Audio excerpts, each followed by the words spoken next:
Olá, amigos do Centro Espírita Paulo Ortiz de Jacareí.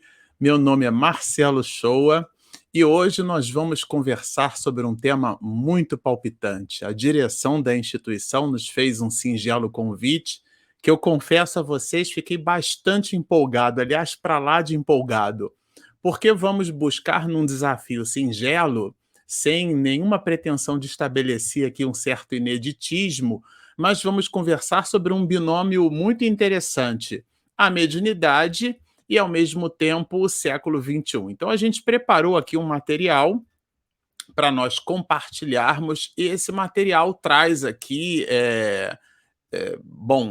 informações assim bastante relevantes. A gente separou aqui, inclusive nesse formato meio espacial, a gente já vai explicar por quê, mas a ideia é conversarmos sobre a mediunidade e o século XXI. Esse século que nos apresenta cercado de desafios, provavelmente no instante em que você nos ouve, você estará ali a braços dados com as questões relacionadas ao afastamento social provocado pela Covid-19, esse vírus, esse ser microscópico, né? Aliás, a própria biologia do século XXI ainda busca definir se um vírus é exatamente um ser vivo ou não é, dentro daquela tipificação da taxonomia biológica que classifica os seres vivos em 5 grandes reinos. Mas isso é objeto de uma outra live. Aqui, nesse exato momento, o ponto alto é entender que, se você nos ouve, certamente no século XXI estará ou já atravessou essas grandes dificuldades proporcionadas por um vírus que mudou a paisagem socioeconômica, sociocultural, mudou todo o painel da sociedade humana, reformatou a maneira como as religiões manifestam o seu halo de religiosidade, já que estávamos muito centrados na convergência das nossas ações espiritualizadas, né, através das casas espíritas, de uma metista, se nós estávamos então vinculados a um templo budista, a uma casa espírita, se nós estávamos então vinculados a uma igreja, nas suas mais variadas concepções e denominações.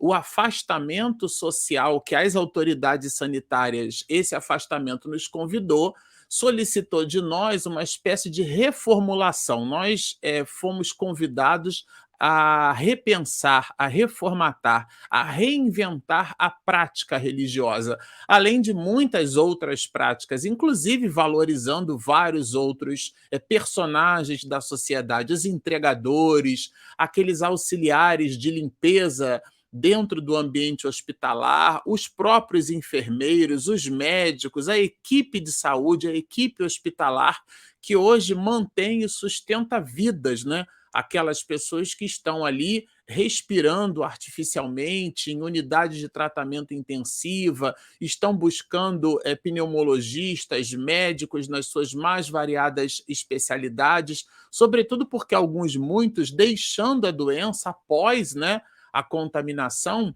ela apresenta resíduos graves. Muita gente faz quadro de trombose, pressão arterial elevada, diabetes. Então, isso acaba evocando dessas pessoas a revisitação dentro do cenário hospitalar, e os médicos, os profissionais de saúde, foram mais do que nunca enaltecidos, né? Estão se tornando e se tornaram cada vez mais heróis. Eu me lembro muito do Divaldo comentando com a gente que o médico é um emissário de Deus. Nessa perspectiva, em tempo de pandemia, em tempo de Covid, a gente grava esse material aqui em tempo de Covid, né? O aniversário do centenário da instituição, ele se faz dentro desse panorama mundial.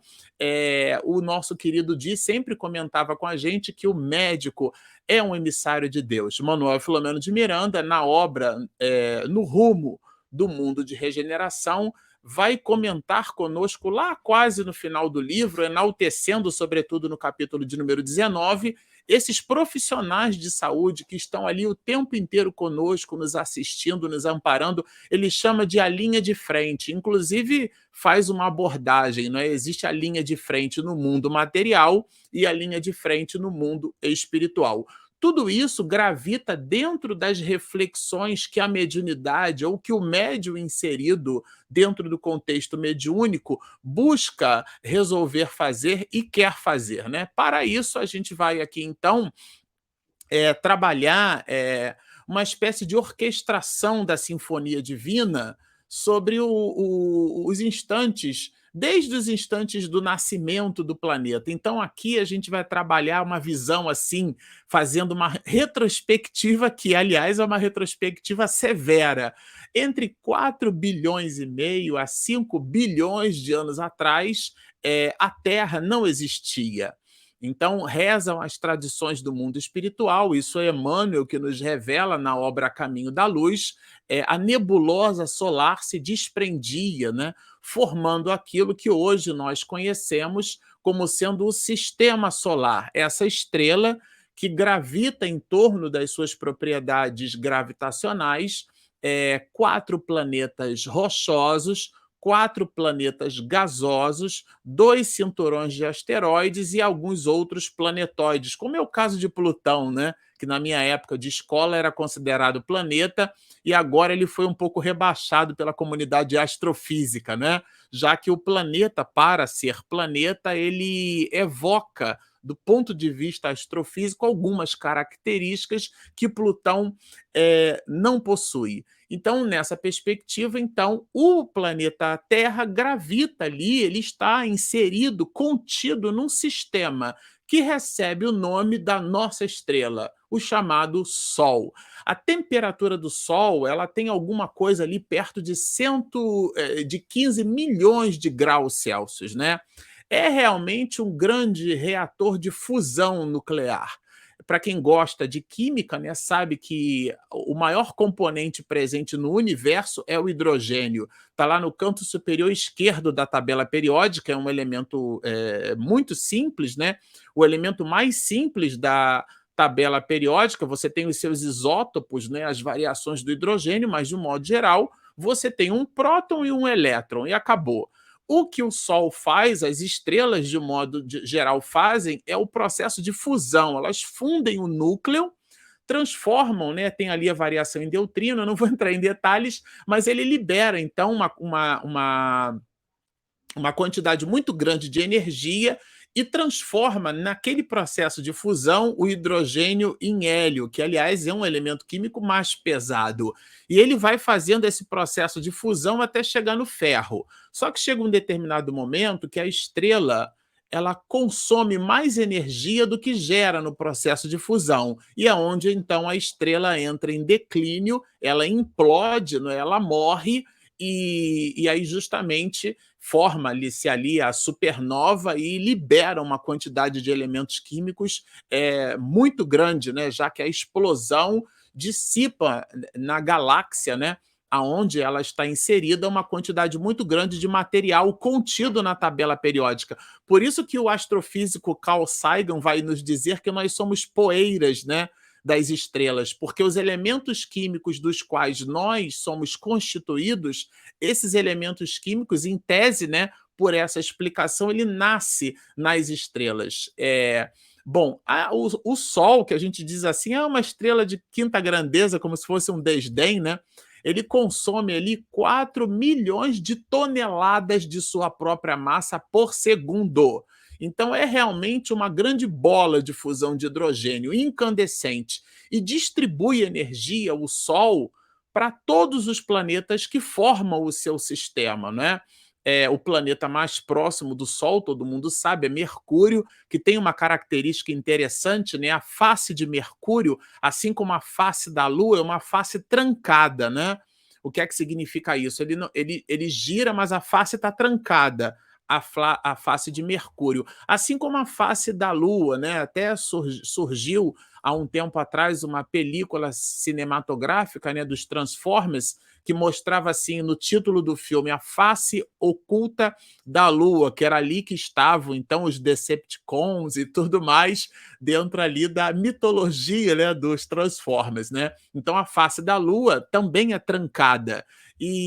Mas ela gravita. E no caso de Mercúrio, a característica interessante é que a parte vestibular de seu planeta, a parte cuja face está bem exposta para o Sol, ali está, claro, né, muito incandescente. E a parte que não está, mostra as temperaturas chegam abaixo de zero, né, mostrando então um pouco desse contraste. E o nosso astro-rei tem algumas outras características interessantes, né? A energia gerada, né, pelo Sol, no núcleo do Sol, leva mais de 1 milhão de anos para poder sair do seu interior. A energia solar, como a gente sabe, viaja a 186 milhões de quilômetros por segundo, perfazendo ali algo perto de 8 minutos e meio, para beijar a superfície da Terra, né?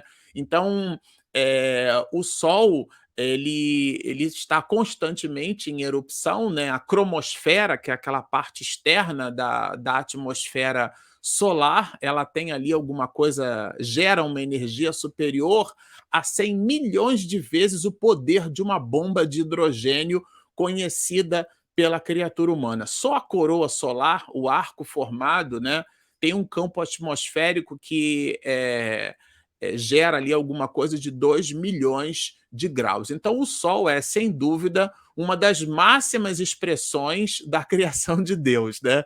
E contam os espíritos superiores que, aliás, Emmanuel diz isso, que rezam nas tradições do mundo espiritual que uma pleiade de anjos, de espíritos luminares, receberam de Deus o desígnio de comandar a evolução nos planetas que compõem esse sistema. E Yeshua, ou mais conhecido no nosso idioma como Jesus, o Rabi da Galileia, o mestre nazareno, recebeu de Deus a missão de governar esse orbe. E junto com outros arquitetos siderais, ele, através do seu psiquismo, capítulo 13 da Gênese, se nos revela que os espíritos superiores manipulam os fluidos espirituais do jeito que nós, os seres humanos, os manipulamos com as nossas mãos, isto é, eles através dos seus próprios psiquismos. Pois foi o psiquismo de Jesus, junto com outros arquitetos siderais, sob as rédeas de Deus, né, do Supremo Senhor da Vida, expressões de Emmanuel, Jesus então comandou as condições necessárias, manipulando fenômenos da natureza que agora, no século XXI, passamos a descobrir mais intensamente. Ele, Jesus, àquela época, vejam, há 4 bilhões e meio de anos, há 5 bilhões de anos atrás, Jesus já era espírito puro. E ele, então, comanda a construção do que será mais tarde o planeta Terra.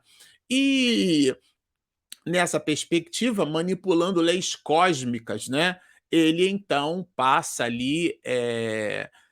veja, somente nos últimos 200 anos a sociedade mundial foi capaz de entender algumas das coisas que a gente está trazendo agora aqui, né? De um modo geral, há 200 anos atrás, tudo isso que a gente está dizendo seria praticamente impossível de ser expedido face à nossa ignorância. Quanto nós evoluímos? Ignorância no sentido de ignorar, de desconhecer, o desconhecimento.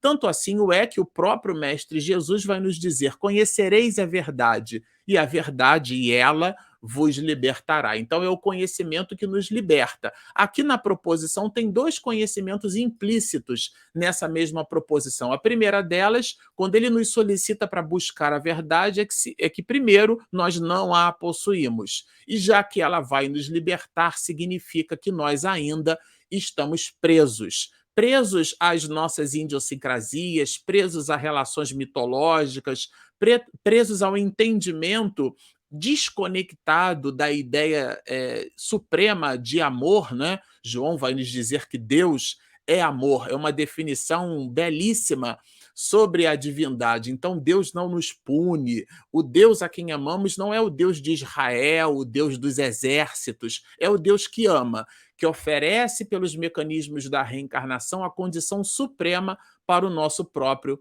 melhoramento. E o Sol aqui, né, ele tem uma importância tão grande que lá no finalzinho da questão 188 do Livro dos Espíritos, onde Allan Kardec pergunta, né, sobre a moradia dos espíritos puros, a resposta das entidades venerandas, isso está lá no capítulo 4 da parte segunda do Livro dos Espíritos, já que a parte segunda trata do mundo espírita ou mundo dos espíritos, eles vão dizer que, segundo, né, os espíritos, de todos os mundos que compõem o nosso sistema planetário, a Terra é dos de habitantes menos adiantados, tanto física quanto moralmente. Marte, nesse caso, estaria ainda mais abaixo, e Júpiter, né, superior de muito, né, a todos os respeitos, ou seja, em várias das perspectivas. E o Sol? Bom, o Sol não seria exatamente um mundo habitado por seres corpóreos, mas simplesmente um lugar de reunião dos espíritos superiores.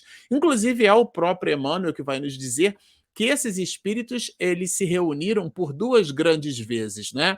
Para comandar a construção do nosso sistema, e depois eles se reuniram para programar a vinda do próprio Mestre Jesus por sobre a face da Terra. Então, esse Sol, essa grande bola de fusão de hélio, é uma espécie de reunião desses espíritos angélicos. E é curioso isso, né? Porque às vezes nas reuniões mediúnicas a gente pede para as pessoas fazerem silêncio. E, no entanto, os espíritos de escol, luminares, eles se reúnem numa grande bomba, tá certo?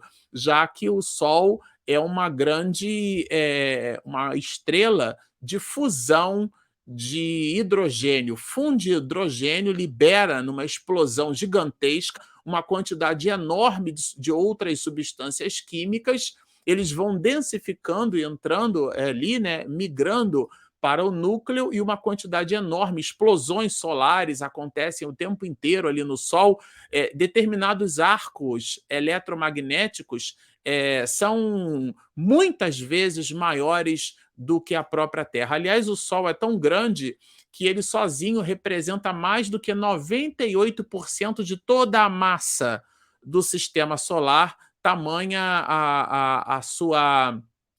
a sua grandeza, né?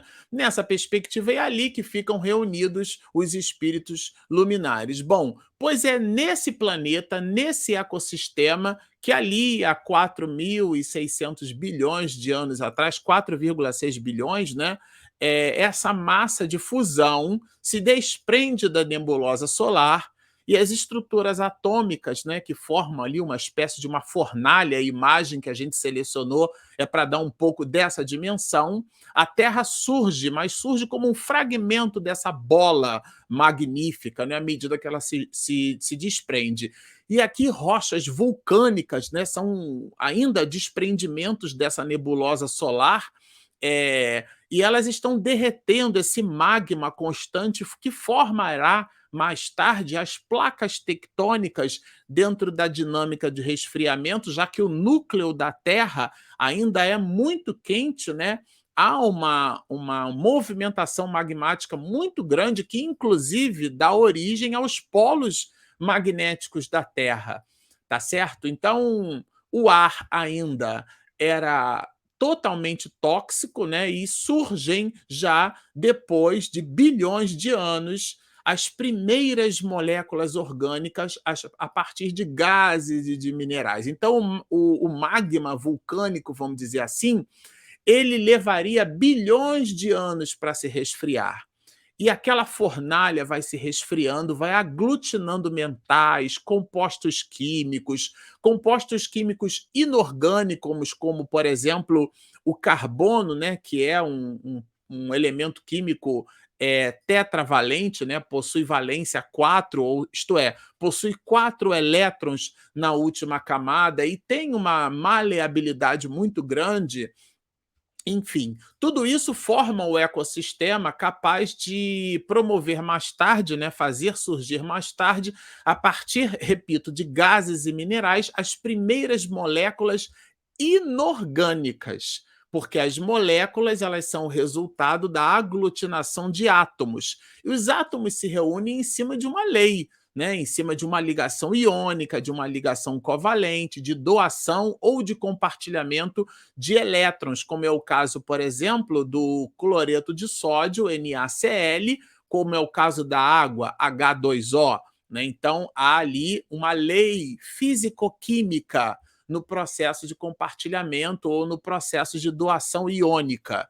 E depois de tudo isso, dessas primeiras moléculas inorgânicas, né, a cadeia, porque os elementos químicos estavam, então, espalhados, né, surgem as condições para as primeiras formas de vida, que são os coacevados. Né? Então, são os primeiros seres vivos, os seres unicelulares, isto é, de uma única célula. Né? Então, estamos falando aqui das amebas, dos protozoários, dos seres procariontes, que são os seres unicelulares, aonde, se você olhar no microscópio, né, aquele aparelho capaz de divisar a milésima parte do milímetro, a expressão micra, que vem do grego, daí, inclusive, que vem a palavra microscópio, né? Porque a gente enxerga a milésima parte do milímetro, daí o micrômetro. Então, estas criaturinhas microscópicas, esses coacevados, esses seres unicelulares, esses seres procariontes, se você for capaz de observá-los ali, com o auxílio de um microscópio, você verá o código genético boiando no citoplasma. Vamos lembrar daquela clássica divisão de biologia: membrana, citoplasma e núcleo. O núcleo celular agora já formará, então, os seres unicelulares eucariontes, aonde já se observa o código genético da célula autocontido no núcleo dessa mesma célula. E hoje a gente sabe, né, que o filamento mitocondrial também reserva uma porção desse código genético dessa mesma célula, formando ali parte das suas organelas.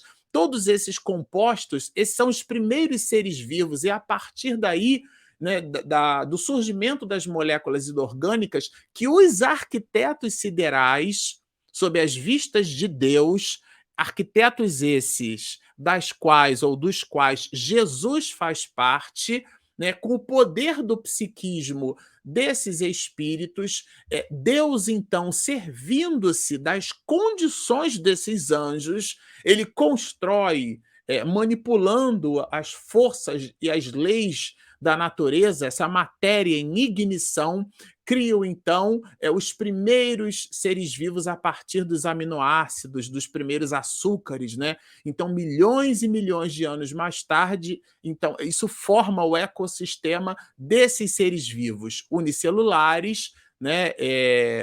E depois, então, dá origem às bactérias e tudo aquilo que a gente conhece. Estas formas de vida, esses seres unicelulares, eles passam a constituir estruturas mais complexas, né?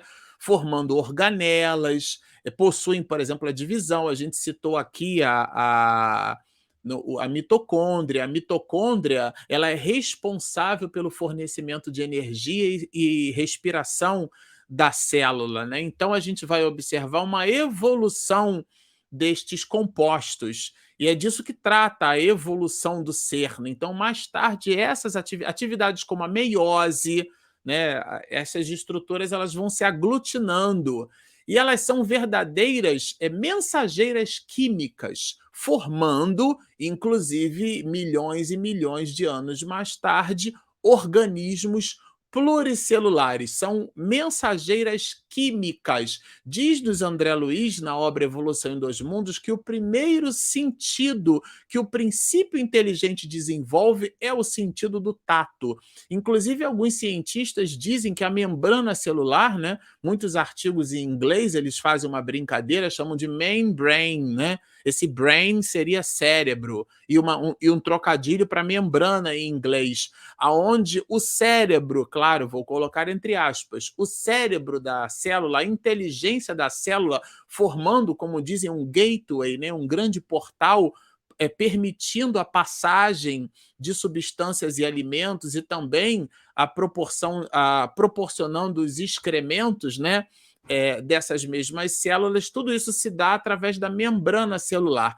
E essa membrana celular que, se aproximando ou se distanciando das regiões de frio e calor, das colônias com outras células, essa relação tátil da membrana é que vai formando nessas colônias essas relações de percepção.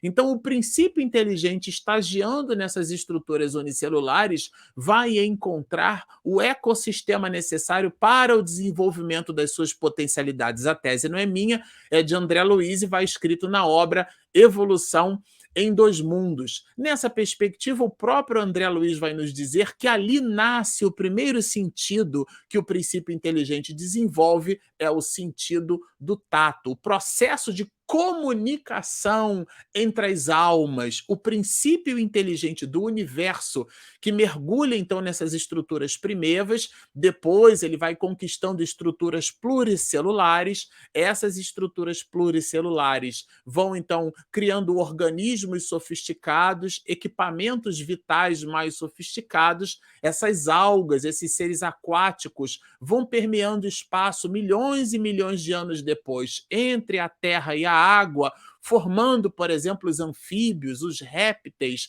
Esses répteis, então, esses animais de sangue frio, vão buscando um movimento mais eréctil dentro daquele processo de sobrevivência, dentro do ecossistema natural da vida. E eles, então, sobrevivendo, é uma frase, é uma exortação de Davlin, né? O que sobrevive não é nem o mais forte, nem o mais inteligente, é o que melhor se adapta. E o processo de adaptabilidade vai criando modificações desses seres vivos, até que ele, então, passa a desenvolver o seu psiquismo rudimentar, e então, estagiando nas mais variadas possibilidades, adquire seu carimbo de espírito, simples e ignorante, e a partir dali, adquirindo a consciência de si mesmo, esse espírito passa a escrever a sua história ascensional em direção a Deus. Pois tudo isso se dá através de um processo de evolução. Essas células que se agrupam formando organismos pluricelulares vão se desenvolvendo até o momento em que nós evoluímos, por exemplo, para os primeiros crustáceos, né? E são crustáceos terrestres, eles vão ali permeando. A gente também vai evoluindo para os peixes, os répteis, os mamíferos, né? Então, toda essa linhagem de desenvolvimento, e o homem, claro, não escaparia a essa regra geral, né? Então, nós podemos entender que as forças espirituais, vão nos dizer as entidades venerandas, dirigem esses fenômenos terrestres sob a orientação de Jesus. Jesus está no comando. E esses seres, né, dão origem àquilo que nós conhecemos como pródromo da criatura humana, o Homo sapiens sapiens, que tem a sua origem no homem de sílex, no homem de Neandertal. De sílex ao homem de Neandertal, os irmãos de Capela, por exemplo, foram aqueles responsáveis por imprimir na estrutura física do homem de sílex, no homem de Neandertal, as estruturas genéticas capazes de transformar a nossa condição psíquica, formando ali o pródromo do que seria mais tarde a sutileza do corpo humano, fazendo uma alteração, um remapeamento das nossas estruturas genéticas, considerando aqui o perispírito como sendo é uma expressão de Hernani Guimarães Andrade, né, o modelo organizador biológico. Então, o psiquismo dessas entidades, num outro patamar evolutivo, vão aglutinando ou criando condições para que as construções de DNA fossem alteradas em função da característica de seus próprios psiquismos. A partir daí surgem os primeiros selvagens, né, de compleição já melhorada, eles vão tendendo mais à elegância a partir do porvir dos tempos, e vai acontecendo uma espécie de transformação visceral na criatura humana, né? Então, verifica-se ali nas estruturas dos antepassados a origem daquilo que a gente considera como sendo a raça humana. Se a gente quiser pegar um pouquinho da história, a gente está falando ali, por exemplo, dividindo, né, a história da criatura humana entre pré-história e história. Na história da criatura humana, a gente vai encontrar isso, a gente aprende na escola, né? Se você não se recorda, não tem problema. A Idade da Pedra. O que que é a Idade da Pedra? Ela é dividida entre o período paleolítico, mesolítico e neolítico, né? Então, a pré-história, ela está altamente vinculada à capacidade da manipulação de pedras e de metais. Então, é basicamente, por exemplo, a idade dos metais é onde nós aprendemos a manipular o bronze, o ferro, construímos ferramentas. Essas representam, então, a idade dos metais, mas tudo isso forma ainda a nossa pré-história. O desenho tem aqui, olha, algo que é bem interessante. Aqui no final, olha, tudo isso aqui é o que? A nossa pré-história. Esse período aqui é o período onde, desde o surgimento, né, e o aparecimento do Homo até o momento em que ele caça, mas tudo isso aqui são 2 milhões de anos atrás. O período paleolítico e neolítico, todos esses períodos, eles representam o período da Idade da Pedra. Daqui para cá, nós aprendemos a manipular os metais e então podemos considerar ainda na pré-história a Idade dos Metais. Mas há uma disruptura. Que disruptura é essa? Quando nós aprendemos a escrever, desde os desenhos, né, as figuras rupestres, aqueles desenhos que os primatas fizeram dos animais, deles mesmos, né, formando ali os períodos da história. Então, a história começa no momento em que o homem aprendeu e passou a escrever, a fazer registros. Claro que não é a gramática normativa como nós conhecemos agora, mas no momento onde o homem passou a escrever e a registrar a sua própria história, nós dividimos, do ponto de vista antropológico, a história da humanidade assim. Então, a antiguidade, por exemplo, ela começa com a escrita e termina basicamente, isso é um consenso entre todos os historiadores, no final do Império Romano. Já a Idade Média, o período medievo, né, os 1000 anos da história da humanidade, que vai dentro da filosofia do século V até o século XV, alguns falam de século III, considerando ali, por exemplo, Santo Agostinho com a patrística cristã. Por uma coisa ou por outra, a Idade Média termina com a queda de Constantinopla, né? Com Bizantino é, é o ponto nevrálgico ali de uma certa dicotomia, de uma certa divisão. A modernidade, claro, vai terminar com aquilo que praticamente todos os brasileiros conhecem até mais do que a história do Brasil, alguns, que é a própria Revolução Francesa. Aliás, o positivismo da Revolução Francesa dá em Augusto Comte, na bandeira do Brasil, aquilo que nós conhecemos pelo lema ordem e progresso. Então, o movimento contemporâneo, hoje a gente já fala, no século XXI, do movimento pós-contemporâneo. Ele nasce a partir da Revolução Francesa até os dias de hoje, mas considerando os dias do século XXI já como período ali, então, da pós-modernidade. E a gente avança, porque todos esses movimentos da pré-história, os movimentos aonde aqui a gente tem a invenção da escrita, né? O homem, a história do homem começa na invenção da escrita. Claro, antes existia o ser humano por sobre a face da Terra, ainda que na sua expressão rudimentar.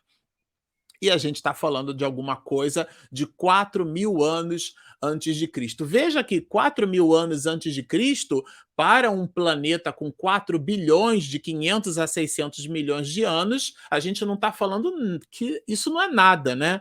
Se nós nos dividirmos na história e colocarmos todos os 4 bilhões e 600 milhões de anos do planeta Terra distribuíssemos em 365 dias de um ano, a história do ser humano por sobre a face da Terra seriam os últimos minutos do dia 31 de dezembro desse calendário, ou seja, a nossa história dentro da história do planeta ainda é ínfima, não é?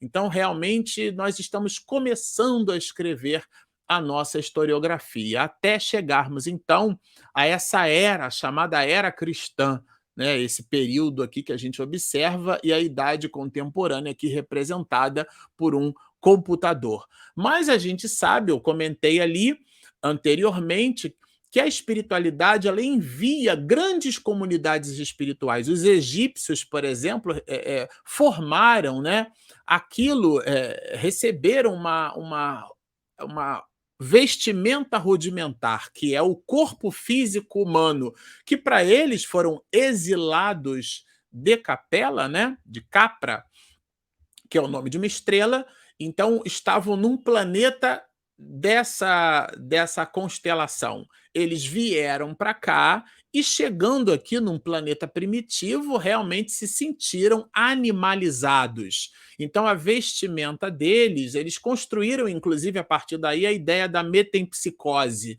que a alma poderia mergulhar no corpo de um animal, porque, de alguma forma, possuíam recordações desse ambiente anterior aonde eles estavam e contrastava essa recordação com a paisagem árida do planeta Terra, né? Então eles acreditavam por isso na metempsicose, mas imprimiram na história da humanidade muita experiência, uma carga valorativa muito grande, né? E a partir daí eles foram mergulhando na fornalha animal, vamos dizer assim, e modificando, inclusive, a estrutura de DNA dessa própria fornalha.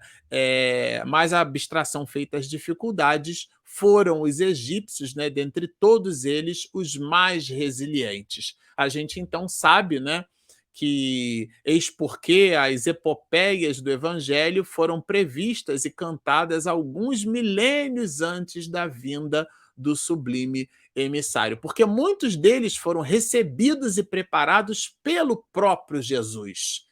As escrituras se nos revelam os profetas do Velho Testamento anunciando o Messias, porque Jesus, como grande CIO do planeta Terra, ele programou a evolução do planeta como programa até hoje. Isso é muito importante entender nessa visão do século XXI, mas a gente só consegue organizar o futuro olhando para o passado. Claro que o retrovisor, quando a gente dirige um automóvel, o espelho retrovisor, ele é menor do que o para-brisa do carro, né? É óbvio que você precisa olhar para frente, mas olhar para trás é uma referência daquilo que nós fomos. É muito importante estudar história, é muito importante estabelecer as relações de perdas e ganhos, aonde nós acertamos, aonde nós erramos, né? A Organização Mundial de Saúde, quando escreve a Declaração Universal dos Direitos Humanos, foi em cima da calamidade das duas grandes guerras mundiais, a segunda, sobretudo, né? Aonde, num delírio de um determinado trecho de pessoas, né, porção de seres humanos, nos achávamos maiores do que os outros, né, superiores às outras pessoas, e nós estamos aqui falando da suática em cima das iniciativas de Adolf Hitler, né, aonde alguns alemães, não foram todos, claro, né, entenderam que a raça ariana, a raça pura, então era a raça privilegiada, eram os alemães, e Hitler não era nem alemão, era austríaco, vejam, e era baixinho, não tinha nenhum daqueles predicados que ele mesmo elegia, era médium, inclusive, né, diga-se de passagem, e, no entanto, trouxe esse holocausto, né, para que criou, realmente tisnou a história da humanidade, fazendo com que mais tarde a gente construísse a ideia da dignidade humana, né? Nós trancafiávamos pessoas em câmaras de gás, levávamos algumas pessoas a carregar pedra para baixo e para cima até a morte, né? E realmente milhões de judeus foram mortos, né? Foi uma carnificina. Isso realmente é uma situação muito grave para nós, as criaturas humanas, dentro da nossa própria história. Por isso que a gente precisa olhar para trás. E esses capelinos vieram para a Terra para resgatar as suas questões do ontem. Então, a periodização da história da humanidade, ela é muito importante para o nosso entendimento, até que nós cheguemos, então, na idade chamada contemporânea e agora, claro, a pós-contemporânea. Esse é um material aqui, é uma citação feita pelo professor Douglas Fernandes, né? E a gente retirou da internet, achou bem interessante a forma sintética como ele fez essa distribuição e resolveu trazer essa separação, que é um pouco do que a gente comentou antes, né?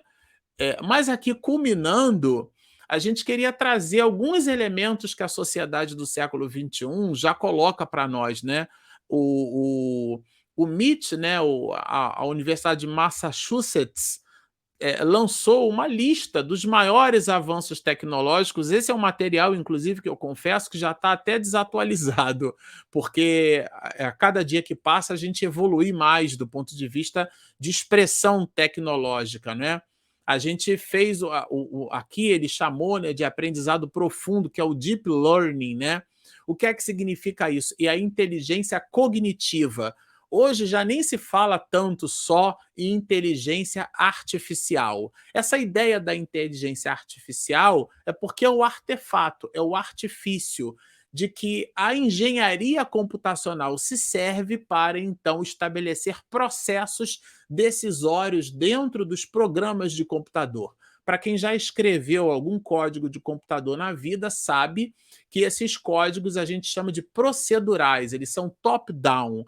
E eles possuem aquilo que a gente chama, né, em engenharia da computação, de árvore de decisão. O famoso ninho de if, né? If, then, else. Então, se não. E as proposições, em sendo verdadeiras, vão fornecendo decisões para a máquina. Essas decisões, elas visitam códigos que já foram previamente fabricados. Se essa proposição é verdadeira, visita-se um determinado código escrito. Se essa proposição for falsa, visitam-se outros trechos de código. Pois muito bem, o que a inteligência artificial faz, primeiro, é valorar essa proposição, falsa ou verdadeira. Hoje, quase que 25% das diagnoses médicas de câncer não têm assertividade alta. É como se em cada 4 sintomas,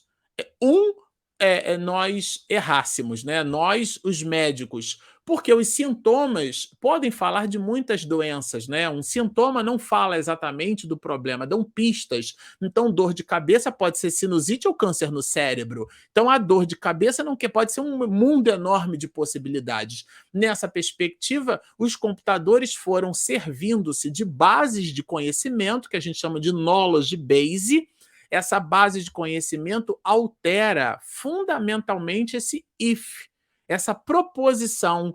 Então, os elementos valorativos dessa proposição, que antes eram estáticos, estavam presos num código computacional que foi escrito por alguém. Estático, você escreveu o código e mandou compilar, né?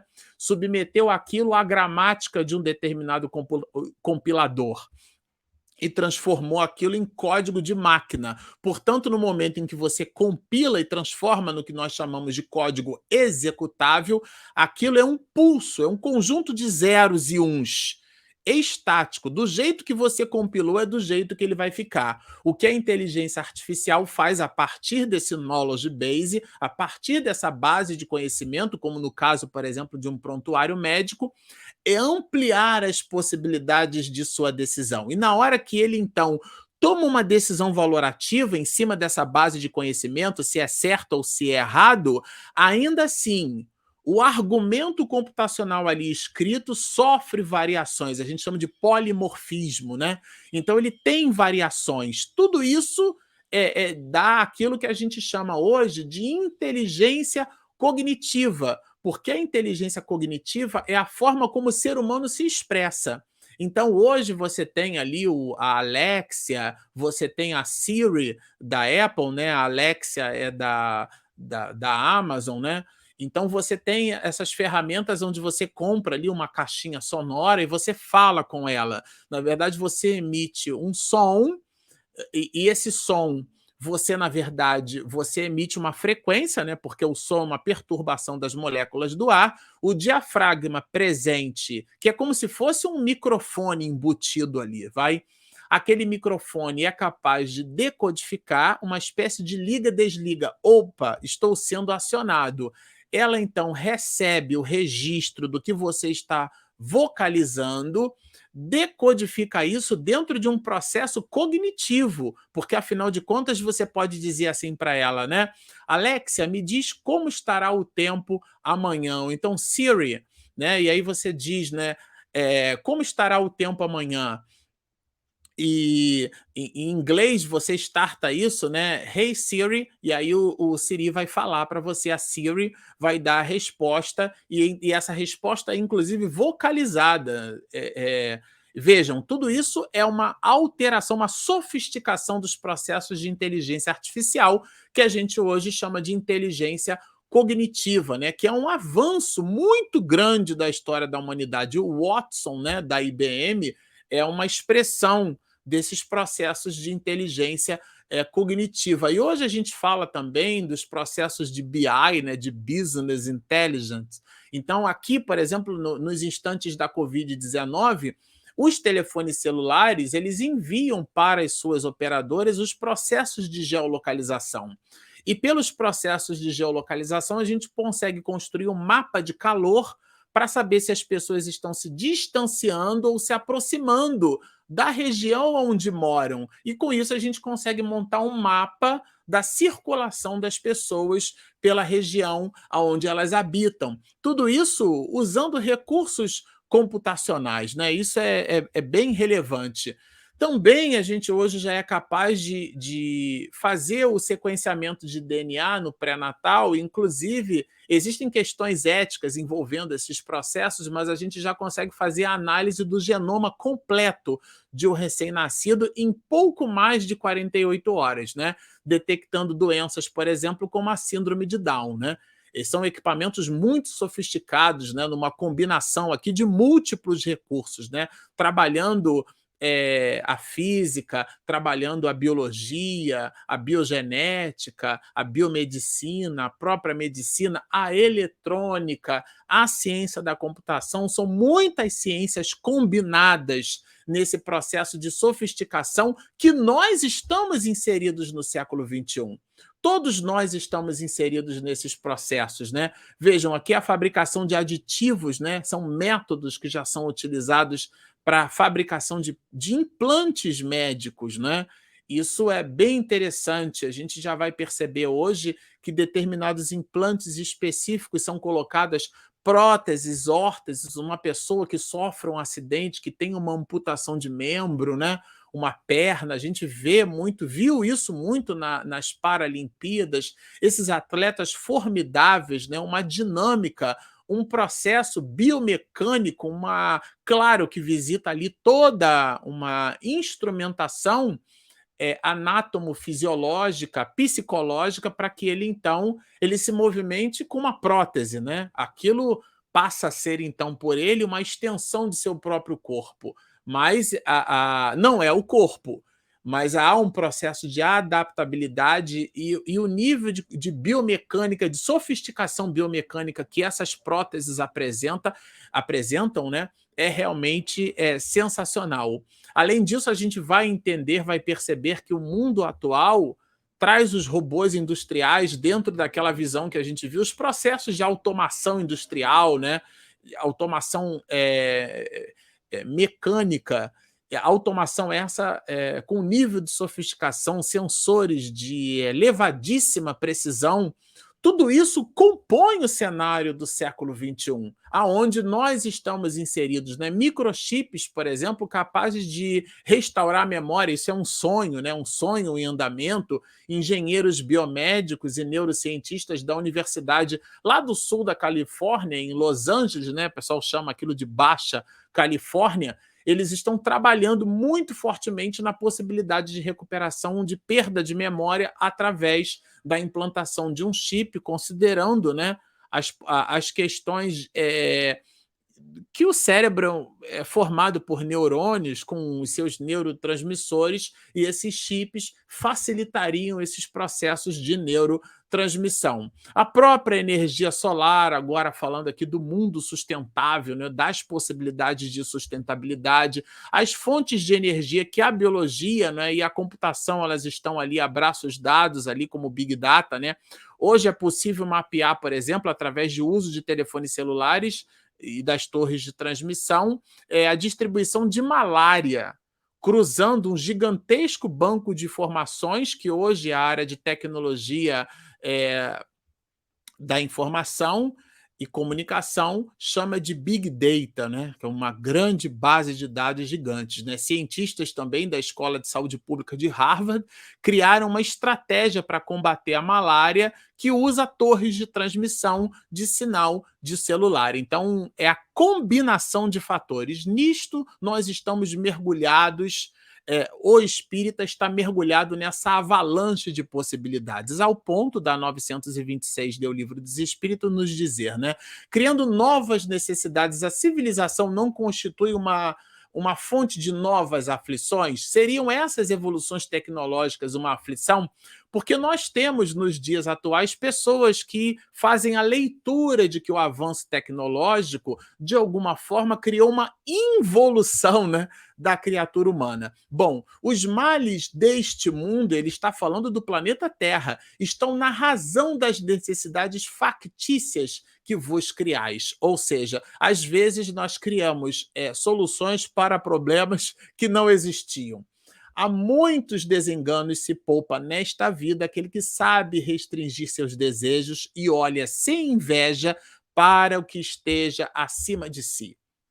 Ou seja, nós precisamos redefinir o conteúdo das nossas necessidades. O que menos necessidade tem, esse o mais rico. Eu me lembro bastante do Emil Dario Frambach, que foi o vice-presidente, o terceiro vice-presidente da Unidade Federativa do Rio de Janeiro, da USERJ, né, União das Sociedades Espíritas do Estado do Rio de Janeiro, o estado onde nós frequentávamos alguns anos atrás. O Emil, ele dizia assim para nós: aquele que mais tem é sempre o que menos possui. Porque vejam, se você tem mais esclarecimento, então numa situação de conflito você é o que mais deve ponderar. Se você tem mais, teve acesso a mais informação que te leva ao exercício da paciência, numa situação belicosa, você é aquele que deve exercer mais a paciência, então, portanto, você é o que menos deve ter arroubos, né, de sinais de raiva, de descontentamento, de ira, deve apaziguar. Então, sempre o que mais tem é sempre o que menos possui, né? O que menos necessidades tem, esse é o mais rico. O budismo, inclusive, trabalha isso com a gente, né? O desprendimento das coisas materiais, o apego, né? Como o apego nos aprisiona. Invejais os gozos dos que vos parecem os felizes do mundo, sabeis porventura o que lhes está reservado? Tá certo? Então, às vezes, a gente observa uma pessoa no apogeu, mas a gente não sabe ali a história espiritual dela, né? Se os seus gozos são todos pessoais, pertencem eles ao número dos egoístas. O perverso então dirá: deveis de preferência lastimá-los, claro, porque nós estamos coisificando a nossa vida espiritual. E ao ponto da nossa querida Joana de Ângeles, na obra O Ser Consciente, nos dizer: esmagado por conflitos que não amainam, né, de intensidade, não apaziguam, né, o coração do homem. Esse homem moderno procura mecanismos escapistas, válvulas de escape, coisas que não estão diametralmente associadas ao nosso processo evolutivo, em vãs tentativas de driblar as aflições, transferindo-se para os setores do êxito exterior. O que é que significa isso? Nós coisificamos a nossa espiritualidade. Então, nós buscamos, no lugar de estar presente, nós buscamos dar presentes, dar coisas. Então, no dia dos pais, eu dou qualquer perfume para o meu pai, eu dou coisas para ele, às vezes nem dou, né? Muito mal falo, no lugar de fazer-me presente. Então, estar presente. Agora, na pandemia, a gente super entendeu, né, a diferença entre presença, ausência e distância. Eu consigo estar presente mesmo ausente, distante fisicamente, né? Consigo estar presente. Como? Fazendo uma live, fazendo uma videoconferência para um familiar, para a mãe, para o pai, para o tio, um telefonema.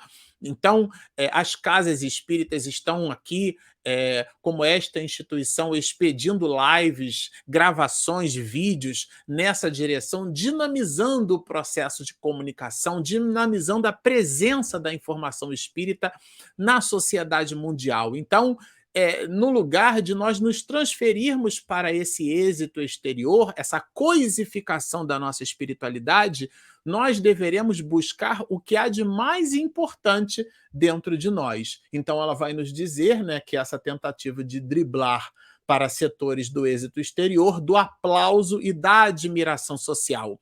A gente vê isso muito hoje nas mídias sociais, essa necessidade que a criatura tem de se projetar, de aparecer. A gente lembra bastante, isso nos impactou muito fortemente, gravando no Rio de Janeiro, o Divaldo, quando de uma conferência dele, né, no Rio de Janeiro,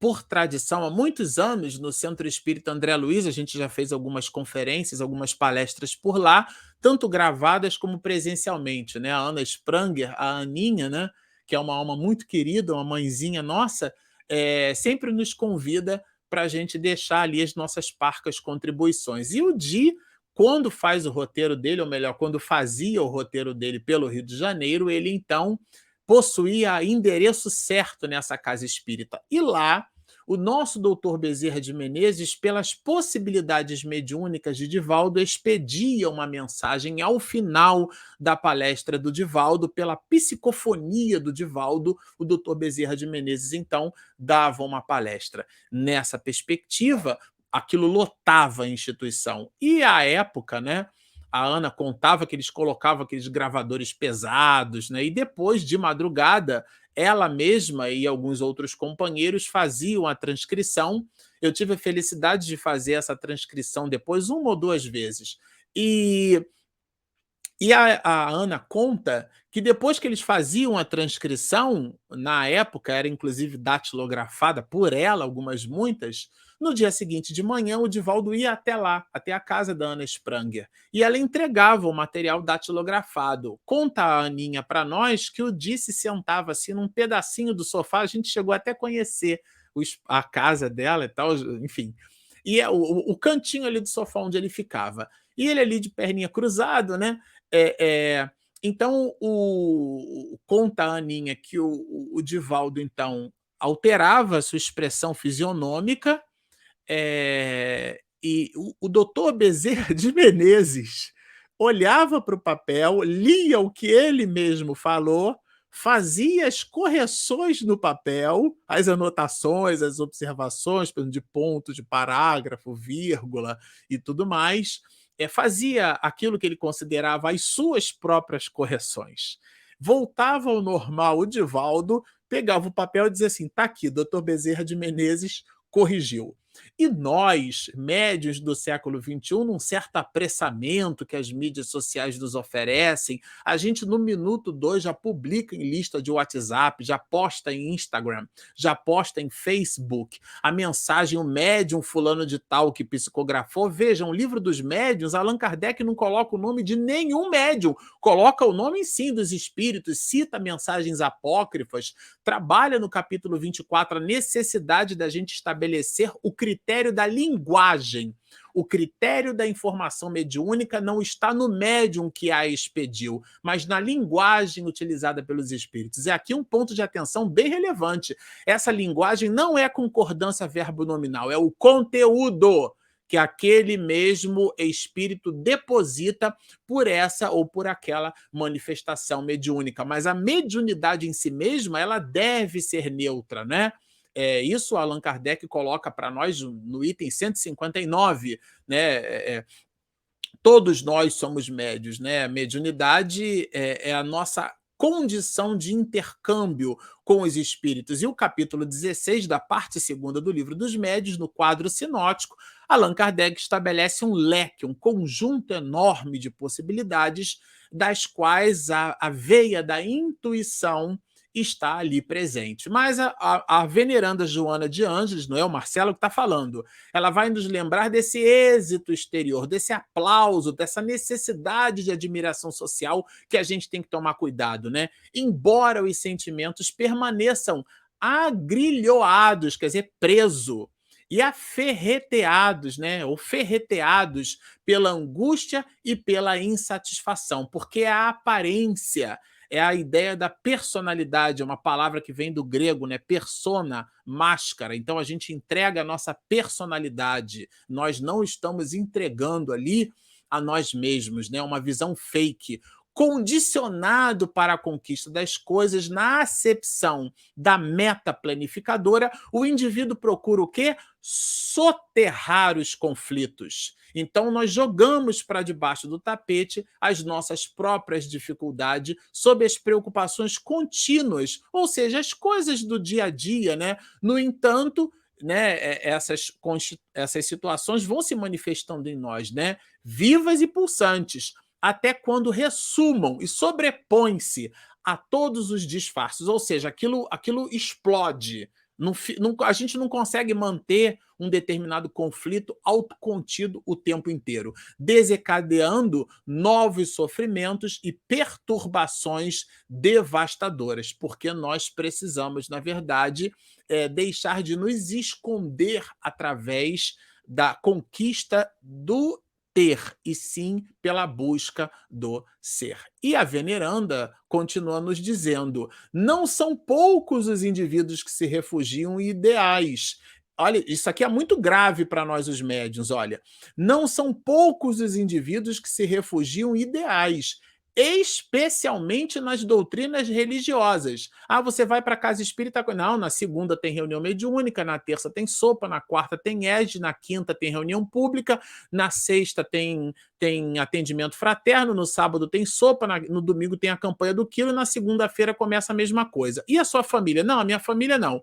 O meu foco é na casa espírita, é o meu ideal de vida, né? Floresça onde Deus te plantou. Às vezes isso pode ser um mecanismo de fuga, porque no lugar de dialogar com o espírito na reunião mediúnica, dialogue com o seu filho, com a sua sogra, com a esposa, com o marido, com o familiar, com aquele que Deus colocou gravitando em torno das suas iniciativas e você gravitando em torno das iniciativas daquela pessoa. E a tese não é minha, é de Jesus: se não amas ao que vedes, como amareis ao que não vedes? Então, dialogar com o espírito, aonde o exercício pleno do convívio em nós é visto como certo um afastamento, isso é uma hipocrisia.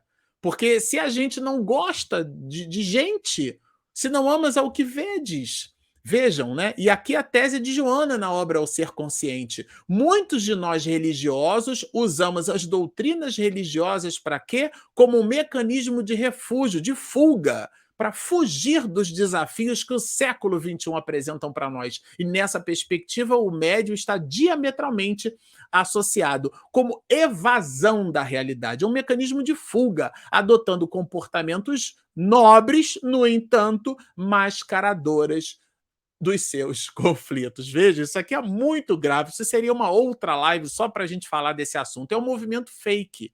Então, alguns de nós interpretamos personagens. Por isso que o Dr. Bezerra vai nos dizer: a caridade sem Jesus é uma flor, né? Uma flor tem 1000 espinhos. Sem Jesus, a flor tem 1000 espinhos. Com Jesus, um espinho tem 1000 flores. O mundo está repleto de ouro. O ouro no solo, o ouro no mar, ouro nos cofres, mas o ouro não resolve o problema da miséria, porque não é a questão material. Quem acha que caridade é doar coisas, não entendeu que nos mundos celestiais ou divinos, aqueles mundos que a gente citou dos espíritos superiores, lá não tem miséria, e no entanto a caridade se exerce em plena possibilidade, tá certo? Então, a caridade não é distribuir um prato de comida para quem morre de fome, isso é um ato basilar de solidariedade humana, né? Então, o ouro não resolve o problema da miséria, diz-nos o médico dos pobres, quem entende muito bem do assunto, né? Quando a caridade é muito discutida, o socorro chega tarde, porque às vezes nós teorizamos sobre espiritismo e não o aplicamos. Então, na obra Vida Feliz, a veneranda é categórico: a Terra é um grande hospital de almas. Quem te veja apenas superficialmente não te verá como analisaste com acerto, ou seja, ver as possibilidades do mundo e se inserir nele, porque o Deus Cronos, o tempo, é um elemento muito vigoroso. Olha o que é que vimos da historiografia da humanidade até o momento do século XXI, onde nos encontramos, né?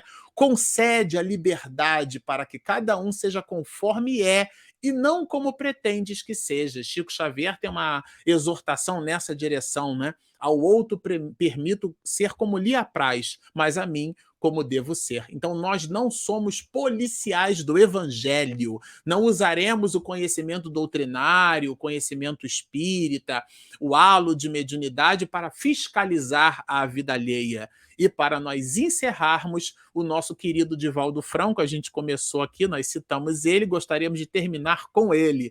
Na vida, todos somos semeadores. Uns semeiam flores e descobrem belezas, perfumes e frutos. Outros semeiam espinhos e se ferem nas suas pontas agudas. Ninguém vive sem semear, seja o bem, seja o mal. Felizes são aqueles que, por onde passam, deixam sementes de amor, de bondade, de afeto. Bom, esse é o recado que nós gostaríamos de deixar para todos vocês, essa semente do amor, em especial para aqueles de nós que gravitamos em torno dos ideais da mediunidade, que gravitamos em torno de um ideal de vida. Quem é médium da vida, na vida e para a vida. Não são os instantes à mesa, uma hora e meia dialogando com os espíritos que nos faz médiuns. Médiuns somos todos nós, aqueles capazes de sintonizar com as forças do bem e servir de veículo, às vezes dentro da nossa própria casa, dentro do nosso próprio ambiente doméstico, para que a verdadeira paz efetivamente se faça. Um grande abraço a todos, muita paz.